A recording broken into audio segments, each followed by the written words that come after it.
নমস্কাৰ সকলোকে মোৰ ফালৰ পৰা সেৱা জনাইছোঁ আৰু আপোনালোক সকলোৱে গম পাই আছে যে আমাৰ দীপদা মানে আমাৰ মোহনৰ গা খুবেই অসুস্থ আৰু হঠাৎ খবৰটো পালোঁ মনটো খুব বেয়া লাগিছে গতিকে এয়া ওলাইছোঁ খবৰ এটা কৰি আহোঁ বুলি আৰু কি হৈছে মই সবিশেষ জনাম হ'লেও ইমান আশাও নকৰিব যে ভিডিঅ' দিব পাৰিম নে নোৱাৰোঁ নাজানো কাৰণ মেডিকেলৰ ভিতৰৰ পৰিৱেশটো অলপ বেলেগ হয় তথাপিও তেওঁৰ বহুত অনুৰাগী আছে যিহেতু অসমত গতিকে সকলোৱে বিচাৰিব তেওঁ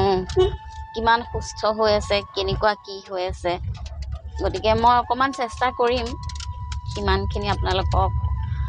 দেখুৱাবলৈ গতিকে এয়া গৈ আছোঁ আৰু মই ৰাতিও গৈছিলোঁ কালি যেতিয়া মানে খবৰটো শুনিলোঁ নিউজত আচলতে চবেই গম পাই গৈছে খবৰটো আৰু নিউজটো পোৱাৰ লগে লগেই মানে একদম মনটো কিবা লাগি গ'ল আৰু গৈছিলোঁ কিন্তু তেতিয়া মানে ICUত আছেতো আৰু ICUত থাকিলে সচৰাচৰ কাকো সোমাবলৈ নিদিয়ে গতিকে মই মানে মেডিকেলৰ দুৱাৰমুখৰ পৰাই গুচি অহা নিচিনা হ'ল আৰু গতিকে আকৌ এতিয়া এয়া যাবলৈ ওলাইছোঁ কি হয় তাত গ'লেহে গম পাম আপোনালোক সকলোৱে আশীৰ্বাদ কৰিব সি যাতে সোনকালে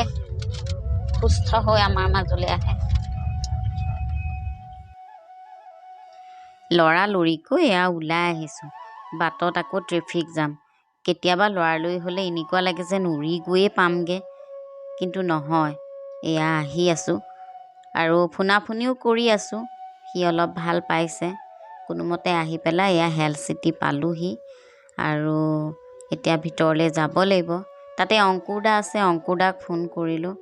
আৰু এয়া ভিতৰত সোমালোহি কিন্তু এতিয়া কেই নম্বৰ ফ্ল'ৰত আছে কি কথা ভিতৰত গ'লেহে গম পাম আৰু ইয়াতে ৰিণ্টুদাকো লগ পালোঁ ৰিণ্টুদাও আহিছে আমি দুইটা থুটমুক চেলেকি বাহিৰলৈ ওলাই আহিলোঁ কিয়নো আমাক ভিতৰলৈ যাবলৈ নিদিয়ে সন্ধিয়া 6টাৰ পৰা 7টালৈহে দিব বোলে ওলাই আহি উপায় নাই ইয়াৰ ৰাজীৱো আছে টেনশ্যন ইয়াত আকৌ ফটো উঠিছোঁ বুলি নাভাবিব দেই এয়া অনুৰাগীয়ে ভাল পায় কাৰণেহে ফটো উঠিছে তাৰ মাজতে মই ফাঁক এটা পালোঁ এয়া দেখিছে আহি পেলাই তেওঁলোকৰ ড্ৰেছ পিন্ধি এতিয়া অ'টিত আৰু চাওক অ'টি বাইদেউসকল তেওঁলোকেও মানে লগ পাই ফটো উঠাত ব্যস্ত হৈ গৈছে যি নহওক মনটো উগুল থুগুল লাগি আছে অৱশেষত এয়া মোহন তুমি কৈ দিয়া তুমি ভাল হৈ আছা অঁ ন' টেনশ্যন নিউজত বেছি কৰি দিছে হয় নাই অঁ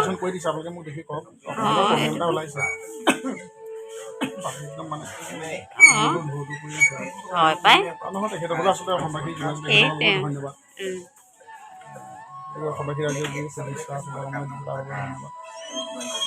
ঘপককৈ বাহুটো বিষ আছিলে মানে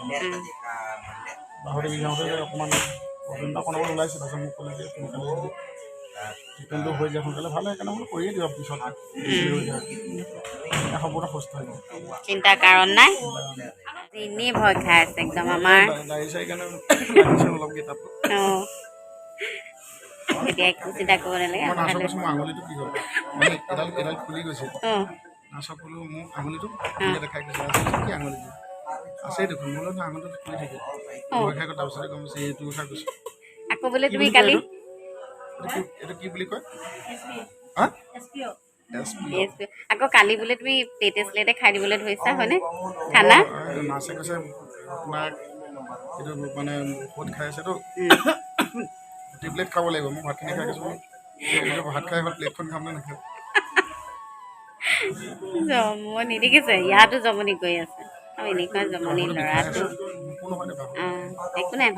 যিহেতু ICUত বেছি সময় থাকিবলৈ নিদিয়ে আৰু মোক বুলিহে দিলে গতিকে তাৰ লগত কথা বতৰা পাতি এতিয়া মনটো ভাল লাগিছে আৰু সেইকাৰণে বিদায় লৈ এয়া ওলাই আহিলোঁ আৰু আহি পেলাই আকৌ সেয়া সন্মুখতে আকৌ বাইদেউ এগৰাকীয়ে পালে আকৌ ফটো উঠাত ব্যস্ত দেখিছে গোটেই অসমবাসীক সি হুহুৱাই নাথাকে জানো আৰু আজি হঠাতে তাৰ এনেকুৱা হ'ল আৰু সকলোৱে মানে ইমান পেনিক হৈ গৈছে আচলতে মেডিকেলত থকা সময়খিনি ইমানেই ফোন বাজিছে মানে সকলোৱে ভয় খাই গৈছে হয় কিন্তু তাৰো নিজৰ এটা পাৰ্চনেল লাইফ বুলি কথা এটা আছে আৰু ইমান দুখ থাকিলেও বা বেমাৰ হৈ থাকিলেও যিহেতু অভিনেতা এজন অভিনেতা আৰু তেওঁতো অভিনয় কৰিবই লাগিব আৰু তেওঁ যিটো অভিনয় কৰিছে সেই অভিনয়টোৰ যোগেদিয়ে অসমবাসীকতো হহুৱাই থাকিবই লাগিব হয় নে নহয় কিন্তু আজি তেওঁ এনেকুৱা এটা অসুস্থ হ'ল যদিও ICUৰ ভিতৰত আছে তাতো তেওঁ জমনি কৰি আছে আৰু কি জমনি কৰিছে মই ভিডিঅ'টো কৰিয়ে আনিছোঁ আপোনালোকে দেখিছেই তাতো সেয়া জমনি মানে যিকেইজনী চিষ্টাৰ বাইদেউ আছে সকলো লগতে সি পূৰা ধেমালি কৰি আছে গতিকে সি তেনেকেই সুস্থ হৈ আছে আৰু এয়া মই আহি ঘৰ পালোহি চাই আহিলোঁ আৰু আপোনালোকেতো ভিডিঅ' দেখিলেই কিমান ধুনীয়াকৈ হাঁহি মাতি আছে আৰু আমাৰ বেহৰবাৰীৰ পৰাও বহুতখিনি আহিছিলে মইহে ভিতৰলৈ সোমাবলৈ সুবিধাটো পালোঁ আৰু সি কৈছে অসমবাসী ৰাইজক যে চিন্তাৰ কোনো কাৰণ নাই হয় প্ৰচাৰটো অকণমান বেছি হৈ গ'ল বাৰু চিন্তাৰ কোনো কাৰণেই নাই অকণমান ব্লক পাইছিলে আৰু লগতে এনজিঅ'গ্ৰাফি কৰি সেইটো ঠিক কৰি দিয়া হ'ল আৰু এতিয়া কেইদিনমান সি বেড ৰেষ্টত থাকিব লাগিব যিহেতু সি ৰেষ্ট নিদিলে মানে কি হ'ব সি আকৌ কাম কৰিলে আকৌ তাৰ অসুবিধা হ'ব সেইকাৰণে ডক্টৰেও ৰেষ্ট ল'বলৈ কৈছে ময়ো কৈ থৈ আহিছোঁ আৰু আপোনালোকে চিন্তা কৰিব নালাগে একদম সি সম্পূৰ্ণ সুস্থ হৈ আছে আৰু ভাল হৈ আছে আৰু আমি সকলোৱে প্ৰাৰ্থনা কৰিছোঁ ভগৱানৰ ওচৰত সি সোনকালে আৰোগ্য হৈ আকৌ আহক নহয় জানো গতিকে সেয়াই আৰু চাই থাকিব দেই থেংক ইউ